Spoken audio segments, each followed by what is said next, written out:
ಚತುರ್ ಹೆಸರು ಹೇಗಿತ್ತೋ ಅದೇ ರೀತಿ ಅಲ್ಲಿನ ಜನ ಕೂಡ ಇದ್ರು. ಅಲ್ಲಿ ಯಾವಾಗ್ಲೂ ಏನಾದ್ರೂ ಒಂದು ಸಮಸ್ಯೆಗೆ ಜನ ಒಳಗಾಗ್ತಿದ್ರು. ಅದೇ ಊರ್ಗೆ ಚತುರ್ ಅವನ 12ನೇ ಕ್ಲಾಸ್ನ ಮುಗಿಸ್ಕೊಂಡು ಊರ್ಗೆ ಬಂದ್ಬಿಟ್ಟಿದ್ದ. ಇಡೀ ಹಳ್ಳಿಯಲ್ಲಿ ಎಲ್ರಿಗಿಂತ ಜಾಸ್ತಿ ಓದಿದವನವನೇ. ಮತ್ತೆ ಚತುರ್ ಅವರ ಮಾವ ಧೀರಜ್ ಜೊತೆ ಇದ್ದ. ಅವನು ಸ್ವಲ್ಪ ಆಸೆ ಬುರುಕ ವ್ಯಕ್ತಿಯಾಗಿದ್ದ. ಚತುರ್ ಬರೀ ಹೆಸರಿಗೆ ಮಾತ್ರ ಅಲ್ಲ, ಅವನ ಕೆಲಸ ಕಾರ್ಯಗಳಲ್ಲೂ ಚತುರನಾಗಿದ್ದ.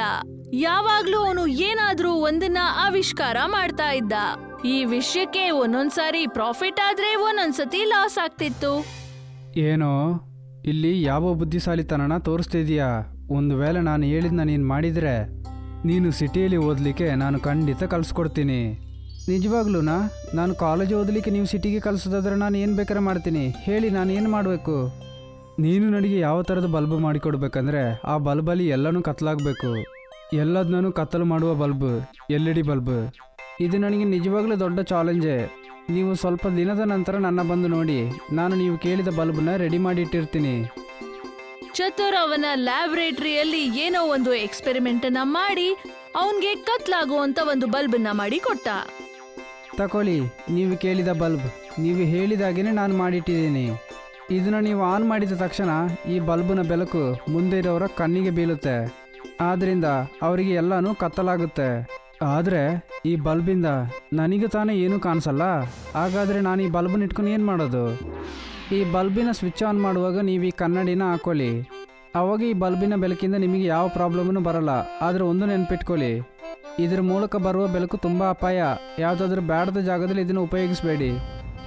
ಧೀರಜ್ ಚತುರ್ ಹತ್ರ ಬಲ್ಬ್ ಮತ್ತೆ ಕನ್ನಡಕ ತಗೊಂಡು ಅಲ್ಲಿಂದ ಹೊರಟೋಗ್ತಾನೆ. ಧೀರಜ್ ಅವನ ಮನೆಗೆ ಹೋಗಿದ ತಕ್ಷಣ ಬಲ್ಬ್ನ ತೆಗಿತಾನೆ. ತೆಗೆದ ಕೂಡ್ಲೆ ಅವನ ಮನೆ ಕತ್ತಲೆಯಿಂದ ಆವರಿಸ್ಕೊಳ್ಳುತ್ತೆ. ಅರೆ ಅರೆ ಅರೆ ಅರೆ, ಇದೇ ನನಗೆ ಬೇಕಾಗಿದ್ದು.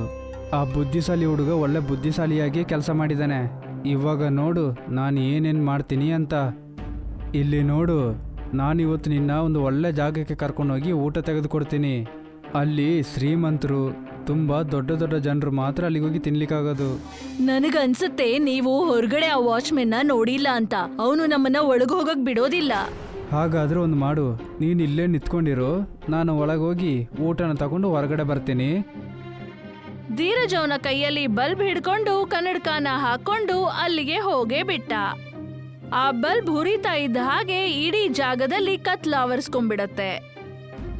ಅರೆರೆ, ಈ ಬಲ್ಬು ನಿಜವಾಗ್ಲೂ ಒಂದು ಅದ್ಭುತನೇ. ಇವಾಗ ನಾನೇ ಒಂದು ಮಾಡಬೇಕು. ಇಲ್ಲಿರುವ ಎಲ್ಲ ಊಟದ ವಸ್ತುಗಳನ್ನು ನಾನು ತಗೊಂಡೋಗ್ಬಿಡ್ಬೇಕು.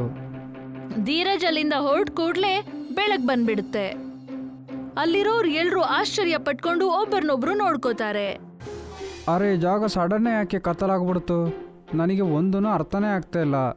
ಅರೇ, ಇಲ್ಲಿ ನೋಡಿ, ಇಲ್ಲಿದ್ದಂತ ಊಟ ಎಲ್ಲ ಮಾಯ ಆಗಿದೆ. ಇಲ್ಲಿದ್ದು ಎಲ್ಲ ಮಿಠಾಯಿಗಳು ಕೂಡ ಮಾಯ ಆಗಿದೆ. ಈ ರೀತಿ ಹೇಗಾಯ್ತು ಇದು? ಧೀರಜ್ ಅಲ್ಲಿರುವಂತ ಸ್ವಾದಿಷ್ಟವಾದ ವ್ಯಂಜನಗಳನ್ನ ತಗೊಂಡ್ ಬಂದು ಅವನ ಹೆಂಡತಿಗೆ ಕೊಟ್ಬಿಟ್ಟ.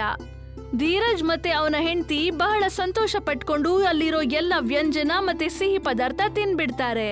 ಇವತ್ತಿನ ಊಟ ಅಂತೂ ಬಹಳ ಚೆನ್ನಾಗಿತ್ತು. ಆದ್ರೆ ಈ ರೀತಿ ಎಷ್ಟ್ ದಿನ ಜೀವನ ಸಾಗ್ಸಕ್ಕಾಗತ್ತೆ ರೀ? ನೀನಿನ್ನು ಯಾವುದ್ರ ಬಗ್ಗೆನೂ ಯೋಚನೆ ಮಾಡಬೇಡ. ನಿನಗೆ ಏನೆಲ್ಲ ಬೇಕೋ ಅದನ್ನೆಲ್ಲ ನಾನೇ ತೆಗೆದುಕೊಡ್ತೀನಿ. ಮನೆ, ಚಿನ್ನ ಯಾವುದಾದ್ರೂ ಸರಿ, ಆದರೂ ಸ್ವಲ್ಪ ದಿನ ತಾಳ್ಮೆಯಿಂದ ಇರು. ಈ ಊರಲ್ಲಿ ತುಂಬ ದೊಡ್ಡದಾಗಿರುವ ಎಲ್ಲ ಸೌಲಭ್ಯ ಇರುವ ಮನೆ ನಮ್ದಾಗಿರುತ್ತೆ. ಧೀರಜ್ನ ಮನ್ಸಲ್ಲಿ ಆಸೆ ಅನ್ನೋ ಭೂತ ಸವಾರಿ ಆಗ್ಬಿಡತ್ತೆ. ಆ ಬಲ್ಬಿನ ಸಹಾಯದಿಂದ ಅವನು ಎಲ್ಲ ಕಡೆ ಆತಂಕ ಸೃಷ್ಟಿಸ್ತಾ ಇದ್ದ. ಎಲ್ಲಿ ಜನಸ್ತೋಮ ಇತ್ತೋ ಅಲ್ಲೆಲ್ಲ ಅವನು ಬಲ್ಬ್ನ ಹಚ್ತಿದ್ದ ಮತ್ತೆ ಕತ್ಲು ಮಾಡ್ತಿದ್ದ. ಅದಾದ್ಮೇಲೆ ದುಬಾರಿ ಬೆಲೆ ಬಾಳುವ ಸಾಮಾನ ತಗೊಂಡು ಅವನ್ ಮನೆಗ್ ಬರ್ತಿದ್ದ. ಬಹಳಷ್ಟು ದುಡ್ಡು ಮತ್ತೆ ಬಹಳಷ್ಟು ಒಡವೆ ಕದ್ದ ಮೇಲೂ ಕೂಡ ಅವನ ಹೊಟ್ಟೆ ತುಂಬಲೇ ಇಲ್ಲ. ಧೀರಜ ಬಲ್ಬಿನ ಸಹಾಯದಿಂದ ಕಳ್ತನವನ್ನ ಮಾಡಿ ದೊಡ್ಡ ಮನೆ ಮತ್ತೆ ಕಾರನ್ನ ಕೂಡ ಖರೀದಿ ಮಾಡಿದ್ದ. ಮಾಮ, ಇವತ್ತು ನಾನು ನನ್ನ ಸ್ನೇಹಿತರು ನನ್ನ ಫ್ರೆಂಡ್ ಶಿಲ್ಪನ್ ಮದುವೆಗೆ ಹೋಗ್ತಾ ಇದ್ದೀವಿ. ನೀವು ಬಂದಿದ್ರೆ ಚೆನ್ನಾಗಿರ್ತಿತ್ತು. ಅರೆ ಖಂಡಿತ, ನಾನು ನಿನ್ನ ಜೊತೆ ಆ ಮದುವೆಗೆ ಬರ್ತೀನಿ. ಚತುರ್ ಧೀರಜ್ನ ಜೊತೆ ಅವನ ಸ್ನೇಹಿತನ ಮದ್ವೆಗೆ ಹೋಗ್ತಾನೆ. ಅಲ್ಲಿ ಬಹಳಷ್ಟು ಚಿನ್ನದ ಒಡವೆ ಎಲ್ಲವನ್ನ ನೋಡಿ ಧೀರಜ್ನ ಮನ್ಸಿನಲ್ಲಿ ಆಸೆ ಮೂಡ್ಬಿಡುತ್ತೆ. ಅರೆ, ಇಲ್ಲಿ ಎಲ್ಲರೂ ಚಿನ್ನ ವಜ್ರ ನೆಕ್ಲೆಸ್ನ ಹಾಕೊಂಡಿದ್ದಾರಲ್ಲ. ಇವಾಗಲೇ ಆ ಬಲ್ಬನ್ನು ಉಪಯೋಗಿಸಿ ಇಲ್ಲಿರುವ ಎಲ್ಲರ ಚಿನ್ನಗಳನ್ನು ನಾನು ಕದ್ಕೊಂಡು ಹೋಗ್ಬಿಡ್ತೀನಿ. ಧೀರಜ್ ಕನ್ನಡಕ ಹಾಕೊಂಡ. ಅದಾದ್ಮೇಲೆ ಬಲ್ಬ್ನ ಹತ್ತಿಸ್ದ. ಆ ಬಲ್ಬಿನ ಬೆಳಕು ಜನರ ಕಣ್ಣಿಗೆ ಬಿದ್ದ ಕೂಡಲೇ ಅವ್ರಿಗೆ ಏನೂ ಕಾಣ್ದೆ ಆಗ್ಬಿಡತ್ತೆ. ಮತ್ತೆ ಎಲ್ಲಾ ಕಡೆ ಕತ್ಲ ಆವರಿಸ್ಕೊಂಡ್ಬಿಡತ್ತೆ. ಇದನ್ನ ನೋಡಿ ಚತುರ್ಗೆ ಸಂಶಯ ಮೂಡುತ್ತೆ. ಈ ಎಲ್ಲ ಕಳ್ತನಗಳಲ್ಲಿ ಇವನ ಕೆಲ್ಸಾನೇ ಇದೆ ಅಂತ ಅವನಿಗೆ ಗೊತ್ತಾಗತ್ತೆ. ಎಲ್ರಿಗೂ ಕಾಣಕ್ ಶುರುವಾದ ಕೂಡ್ಲೆ ಅಲ್ಲಿದ್ದಂತ ಎಲ್ಲ ಒಡವೆ ವಸ್ತುಗಳು, ಬೆಳ್ಳಿ, ಚಿನ್ನ ಯಾವುದು ಅಲ್ಲಿ ಕಾಣ್ತಾನೆ ಇರ್ಲಿಲ್ಲ. ಧೀರಜ್ ಅಲ್ಲಿ ಬಂದಿದ್ದಂತ ಎಲ್ಲ ಜನರ ಒಡವೆ ವಸ್ತುಗಳನ್ನ ಲೂಟಿ ಮಾಡ್ಬಿಟ್ಟಿದ್ದ. ಅಯ್ಯೋ ದೇವ್ರೆ, ಎಲ್ಲಾನು ಕಳ್ಳತನ ಆಯಿತು. ನನ್ನ ಮಗಳ ಮದುವೆಯಲ್ಲಿ ಯಾಕೆ ಈ ಥರ ಎಲ್ಲ ನಡೀತಾ ಇದೆ? ನನ್ನ ಮಗಳ ಮದುವೆಗೆ ನಾನು ಮಾಡಿಟ್ಟ ಚಿನ್ನ ಎಲ್ಲ ಯಾರೋ ಕದ್ಕೊಂಡು ಹೋಗ್ಬಿಟ್ರಲ್ಲ. ಶಿಲ್ಪಾ ತಂದೆ ಅಳೋದನ್ನ ನೋಡಿ ಚತುರ್ಗೆ ಬಹಳನೇ ಬೇಜಾರಾಗ್ಬಿಡತ್ತೆ. ಅವನು ಅವರ ಮಾವ ಧೀರಜ್ಗೆ ಹೇಳ್ತಾನೆ, ನನಗೆ ಚೆನ್ನಾಗಿ ಗೊತ್ತಿದೆ ಅಲ್ಲಿ ಎಲ್ಲದನ್ನೂ ಕದ್ದಿದ್ದು ನೀವೇ ಅಂತ. ಒಂದು ವಯಸ್ಸಾದ ಅಪ್ಪನಿಗೆ ಹಿಂಸೆ ಕೊಟ್ಟು ನೀವು ಏನು ಮಾಡ್ತೀರಾ? ಈ ಥರ ಕೆಟ್ಟ ವಿಷಯ ಮಾಡಲಿಕ್ಕೆ ನೀವು ಬಲ್ಬ್ ಕೇಳಿದ? ಪಾಪ ಆ ಹುಡುಗಿಯ ಅಪ್ಪ ಸ್ವಲ್ಪ ಹಣನ ಸೇರಿಸಿ ಮಡಗಿ ಮಗಳ ಮದುವೆ ಮಾಡುವಂತ ನೋಡಿದ್ರೆ ಅಲ್ಲಿಗೋಗಿ ನೀವು ಈ ಥರ ಮಾಡಿಟ್ಟು ಬಂದಿದ್ದೀರಾ? ಚಿಕ್ಕ ಹುಡುಗಂತರ ಇರು. ನಾನು ಏನು ಮಾಡಬೇಕು ಅಂತ ನೀನು ಹೇಳಿಕೊಡ್ಬೇಡ.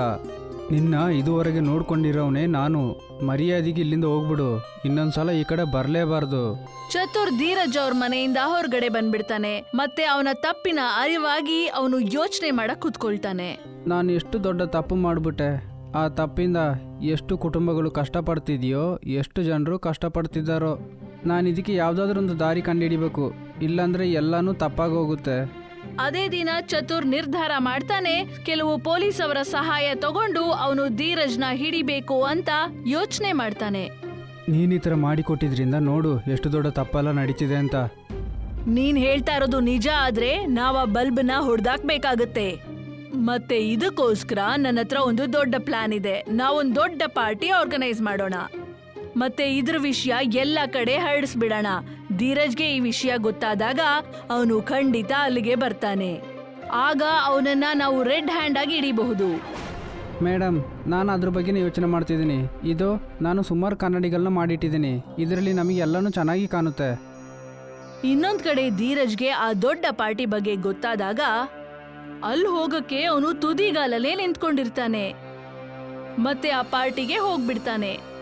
ಅಲ್ಲಿ ಹೋಗಿ ಅವನು ನೋಡ್ತಾನೆ, ಅಲ್ಲಿರೋ ಜನ ಬಹಳಷ್ಟು ಒಡವೆ, ವಸ್ತ್ರ, ವಜ್ರ, ವೈಡೂರ್ಯಗಳನ್ನ ಹಾಕೊಂಡಿರ್ತಾರೆ. ಎಲ್ಲ ಪೊಲೀಸವರು ಪಾರ್ಟಿಗೆ ದೊಡ್ಡ ಶ್ರೀಮಂತರ ಹಾಗೆ ಬಂದಿರ್ತಾರೆ. ಆ ಪಾರ್ಟಿಗೆ ಧೀರಜ್ ಬಂದ್ ಕೂಡ್ಲೆ ಎಲ್ರೂ ಎಚ್ಚೆತ್ಕೊಂಡ್ಬಿಡ್ತಾರೆ. ಮತ್ತವ್ರೆಲ್ರೂ ಅವ್ರವ್ರ ಕನ್ನಡಕ ಹಾಕೊಂಡ್ರು. ಧೀರಜ್ ಕನ್ನಡಕ ಹಾಕೊಂಡ ಮತ್ತೆ ಬಲ್ಬ್ ತೆಗೆದು ಆನ್ ಮಾಡ್ದ. ಅದನ್ನ ಆನ್ ಮಾಡಿದ ಕೂಡ್ಲೆ ಪೂರ್ತಿ ಫಂಕ್ಷನ್ ಅಲ್ಲಿ ಕತ್ಲು ಆವರಿಸ್ಕೊಂಡ್ಬಿಡತ್ತೆ. ಧೀರಜ್ ಒಡವೆಗಳನ್ನ ಕದಿಯಕ್ಕೆ ಅಂತ ಮುಂದೆ ಬಂದಾಗ ಪೊಲೀಸ್ ಅವರೆಲ್ಲ ಅವನನ್ನ ಹಿಡ್ದಾಕ್ಬಿಡ್ತಾರೆ. ಇದು ಹೇಗೆ ಸಾಧ್ಯ? ಈ ಬಲ್ಬಿನ ಬೆಳಕಲ್ಲಿ ನಿಮಗೆ ಹೇಗೆ ಕಣ್ಣು ಕಾಣಿಸ್ತಿದೆ? ಇದನ್ನೆಲ್ಲ ನೀನ್ ಜೈಲ್ಗೋಗಿ ಯೋಚನೆ ಮಾಡು. ಚತುರ್ ಏನಾದ್ರೂ ಇದ್ರ ಬಗ್ಗೆ ಹೇಳಿಲ್ಲ ಅಂದಿದ್ರೆ ನೀನಂತೂ ಕಳ್ತನ ಮಾಡಿ ಮಾಡಿ ಈ ಬಲ್ಬ್ನ ಸಹಾಯದಿಂದ ಎಲ್ರಿಗೂ ಮೋಸ ಮಾಡ್ತಿದ್ದೆ. ನೀವು ಹೀಗೆ ಮಾಡ್ತೀರಾ ಅಂತ ನಾನು ಅನ್ಕೊಂಡಿರ್ಲಿಲ್ಲ ಮಾಮ. ನನ್ನ ಓದಿಸ್ತೀನಿ ಅಂತ ಆಸೆನ ತೋರಿಸಿ ನನ್ನ ಜೊತೆ ಯಾಕೆ ಈ ಬಲ್ಬನ್ನ ಮಾಡಿಸಿದ್ರಿ ನೀವು? ಅದಾದ್ಮೇಲೆ ಇದನ್ನ ನೀವು ತಪ್ಪಾಗಿ ಉಪಯೋಗಿಸಿದ್ದೀರಾ. ನಾನು ನಿಮ್ಮನ್ನ ಯಾವಾಗಲೂ ಕ್ಷಮಿಸೋದೇ ಇಲ್ಲ. ಪೊಲೀಸ್ ಅವರು ಧೀರಜ್ನ ಜೈಲ್ಗೆ ಹಾಕ್ಬಿಡ್ತಾರೆ.